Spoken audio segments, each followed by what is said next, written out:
दास्तान ईमान फरोशों की जिल्द अव्वल किस्त 5 हिस्सा 1 दूसरी बीवी।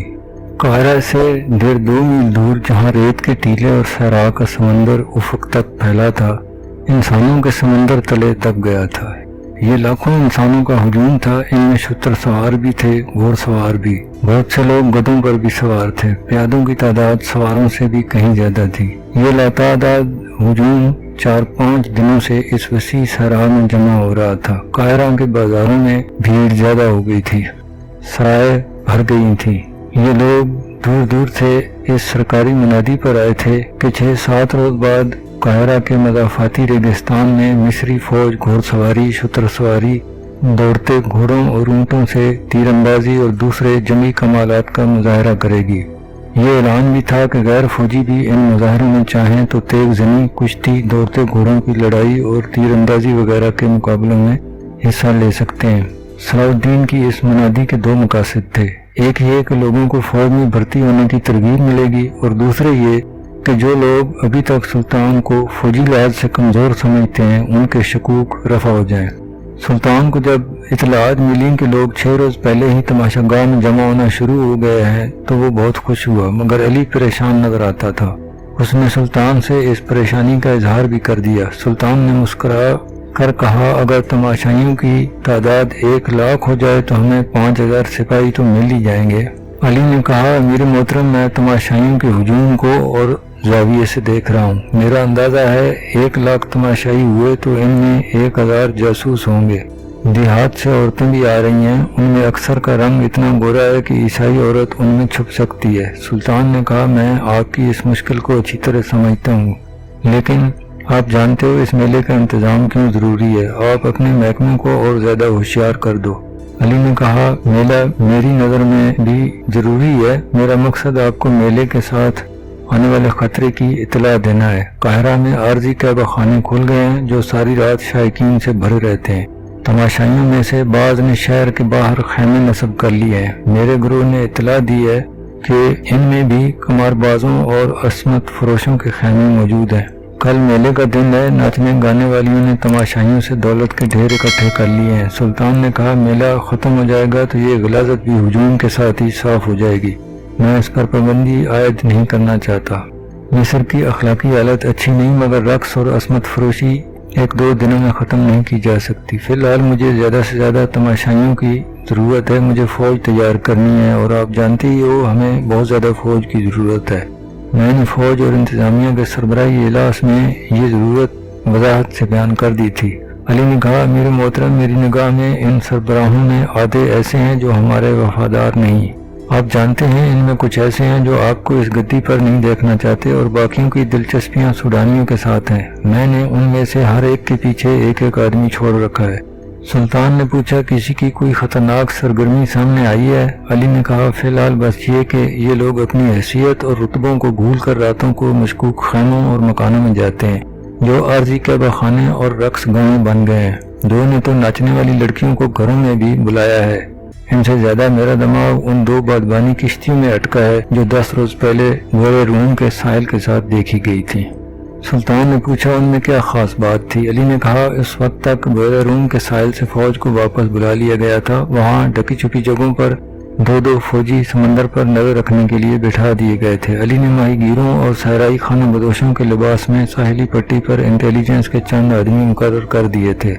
एक तो इसलिए कि सलीबी अचानक हमला न कर दें और दूसरा उधर से सलीबियों के जासूस न आ सके। मगर साहिल बहुत लंबा था, कहीं कहीं चट्टानें भी थीं जहां समंदर अंदर आ जाता था। सारे साहिल पर नजर नहीं रखी जा सकती थी। 10 रोज पहले ऐसी ही एक जगह से जहां समंदर चट्टानों के अंदर आया हुआ था 2 बादबानी किश्तियां निकलती देखी गई थीं जो शायद रात को आई थीं। 2 घोड़सवार जब इस जगह पहुंचे वहां कुछ न था और किश्तियां समंदर में दूर निकल गई थीं। किश्तियों और बादबानों की साख्त से वो समंदर पार की मालूम होती थी। सवार थोड़ी दूर तक सहरा में गए, उन्हें किसी इंसान का सुराग नहीं मिला। उन्होंने इतला काहिरा भिजवा दी थी। किश्तियों से उतरने वालों के पीछे रेगजार छानना मुमकिन न था। इतला पहुंचने में ही 3 दिन गुजर गए थे। ये भी यकीन नहीं था कि किश्तियों से कौन उतरा है। हम मेले की मुनादी 1.5 महीने से करा रहे हैं। 1.5 महीने में खबर यूरोप के वस्त तक पहुंच सकती है और वहां से जासूस आ सकते हैं। मुझे यकीन की हद तक शक है कि तमाशाइयों के साथ सलीबियों के जासूस मेले में आ गए हैं। कायरा में इस वक्त लड़कियां आर्जी नहीं मुस्तकिल तौर पर फरोख्त हो रही हैं। आप समझ सकते हैं उनके खरीदार मामूली हैसियत के लोग नहीं हो सकते। इन खरीदारों में कायरा के ताजिर, हमारी इंतजामिया, फौज के सरबराह और नामी ग्रामी बुर्दा फरोश शामिल हैं। बिकने वाली लड़कियों में सलीबियों की जासूस लड़कियां हो सकती हैं और यकीनन होंगी। सुल्तान इन इतलात से परेशान न हुआ। बहर-ए-रूम में सलीबियों को शिकस्त दिए तकरीबन 1 साल गुजर गया था। अली ने समंदर पार जासूसी का इंतजाम तो कर रखा था, मगर वो ज्यादा मजबूत और काबिल एतमाद नहीं था। ताहम ये इतला मिल गई थी कि सलीबियों ने मिस्र में जासूस और तखरीबकार भेज रखे हैं।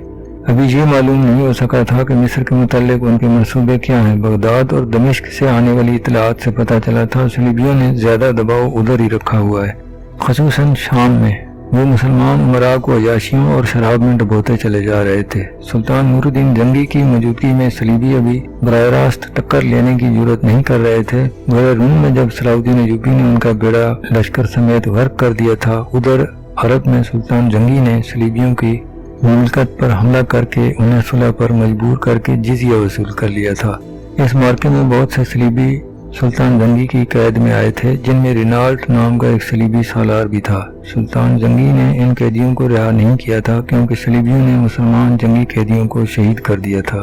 इसके अलावा सलीबी शिकनी भी करते थे। सुल्तान अयूबी को इत्मीनान था कि उधर सुल्तान जंगी सल्तनत इस्लामिया की पासबानी कर रहा है। फिर भी वो फौज तैयार कर रहा था ताकि सलीबियों से फलस्तीन वापस लेकर अरब की सरजमीन को कुफार से पाक किया जाए। इसके साथ ही वो मिस्र का दफा मजबूत करना चाहता था। बजाक वक्त हमले और दफा के लिए बेशुमार फौज की जरूरत थी। मिस्र में भर्ती की रफ्तार सुल्तान अयूबी के अज़ाइम के मुताबिक सुस्त थी, जिसकी एक वजह यह थी कि सूडानियों की जो फौज तोड़ दी गई थी, इसके कमांडर और ओहदेदार देहात में सुल्तान अयूबी के खिलाफ प्रोपेगेंडा करते फिर रहे थे। इस फौज में से थोड़ी सी तादाद ही सुल्तान की फौज में वफादारी का हलफ उठाकर शामिल हो गई थी। कुछ फौज मिस्र से तैयार कर ली गई थी और कुछ सुल्तान जंगी ने भेज दी थी। मिस्र के लोगों ने अभी ये फौज नहीं देखी थी, न ही उन्होंने सुल्तान अयूबी को देखा था। सुल्तान अयूबी ने इस मेले का ऐलान करके अपने फौजी सरबराहों और उनके मातहत कमांडरों वगैरह को हिदायत दी थी कि वो बाहर से आए लोगों से मिलें और प्यार और मोहब्बत से उनका एतमाद हासिल करें। उन्हें बावर कराएं कि वो उन्हीं में से हैं और हम सब का मकसद खुदा और रसूल सल्लल्लाहु अलैहि वसल्लम की सल्तनत को दूर दूर तक फैलाना और इसे सलीबी फितने से पाक करना है। मेले से एक रोज पहले अली बिन सुफियान सुल्तान को जासूसों के खतरे से आगाह कर रहा था। अमीर मोहतरम, मुझे जासूसों से ज्यादा खतरा अपने इन कलमा गो भाइयों से है जो कुफार के इस जमींदोज हमले को कामयाब बनाते हैं। अगर इनका ईमान मजबूत हो तो जासूसों का पूरा लश्कर भी कामयाब नहीं हो सकता। मेले के तमाशाइयों में जो नाचने वाली लड़कियां नजर आ रही हैं वो सलीबियों का जाल हैं, ताहम मेरा गुरो दिन रात मसरूफ है। सुल्तान ने कहा, अपने आदमियों से कह दो किसी जासूस को जान से न मारें, जिंदा पकड़ें। जासूस दुश्मन के लिए आंख और कान होता है, लेकिन हमारे लिए वो जुबान है। वो आपको उनकी खबरें देगा जिन्होंने उसे भेजा है। मेले की सुबह तुलू हुई। वसी मैदान के 3 अतराफ तमाशाइयों का हुजूम था। रेत के टीलों की तरफ किसी को नहीं जाने दिया गया था। जंगी दफ बजने लगे। घोड़ों के टापों की आवाजें यूं सुनाई दी जैसे सैलाबी दरिया आ रहा हो। गर्द आसमान की तरफ उठ रही थी। ये 2000 से ज्यादा घोड़े थे। पहला घुड़सवार मैदान में दाखिल हुआ। ये सलाउद्दीन अयूबी था। उसके दोनों तरफ अलम बरदार थे और पीछे सवारों का दस्ता था। घोड़ों पर फूलदार चादरें डाली गई थीं। हर सवार के हाथ में बर्छी थी। बर्छी के चमकते हुए फल के साथ रंगीन कपड़े की छोटी सी झंडी थी। हर सवार की कमर से तलवार लटक रही थी। घोड़े तुलकी चाल आ रहे थे। सवार गर्दनें ताने और सीने फैलाए बैठे थे।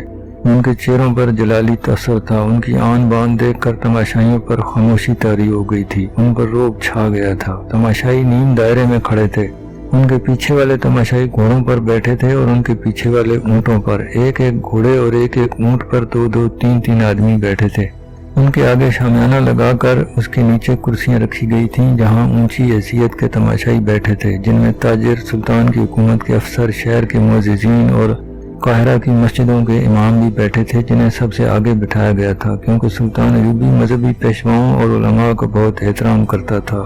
उनकी मौजूदगी में उनकी इजाजत के बगैर बैठता भी नहीं था। सुल्तान की इंतजामिया के वो अफसर भी बैठे थे जिनका ताल्लुक फौज से था। सुल्तान ने उन्हें खास तौर पर कहा था कि इन जुमा में बैठकर इनके साथ दोस्ती पैदा करें। इनमें खादिमुद्दीन अल-बर्क भी था, जो अली बिन सुफियान के बाद दूसरा आदमी था जो सुल्तान अयूबी के खुफिया मंसूबों, मुमलकत और फौज के हर राज से वाकिफ था।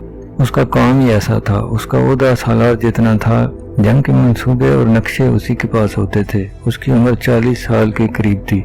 वो अरब के मर्दाना हुस्न और जलाल का पैकर था, जिस्म तवाना और चेहरा अशाश बशाश। अल-बर्क के साथ एक बहुत ही खूबसूरत नौजवान लड़की बैठी थी। लड़की के साथ एक आदमी बैठा था जिसकी उम्र 60 साल से कुछ ज्यादा थी, कोई अमीर कबीर लगता था।